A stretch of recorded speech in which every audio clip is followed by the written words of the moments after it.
Well, so the first thing you really need to do as a company is understand what your mission and your objective is. A lot of times, small companies, startup companies, they start out with a great idea, a great vision of what a product can look like, without necessarily understanding how that product is going to get used, how it would get marketed, how you would sell it. But they've got some really good, talented engineers that know how to design something and how to build something. And so they run off and they start building, and they have somewhat of an idea of how it would be used, because they have this vision of this new product, but they don't really know all the details of exactly what's the infrastructure required for that to happen. How would the customer actually get engaged?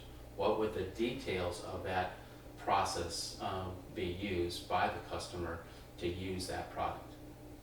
And then how would you market it to them? How do you even get them to know about it? How does that go about happening? And what is the infrastructure required for that product to exist? A lot of times those are things that are not thought through fully. So defining requirements, defining the mission of the product, defining the requirements of the product is a critical first step in understanding the vision. And a lot of times people kind of skate over what those requirements really are, and they just jump into designing a product.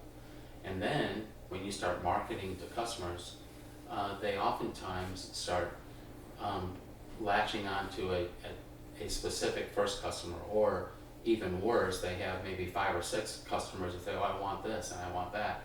And then they try to serve too many masters all at one time.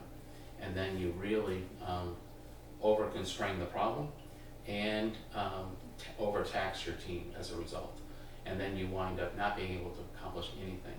So one of the critical first steps is really understanding your requirements and understanding how you're going to manage those requirements, and understanding the full scope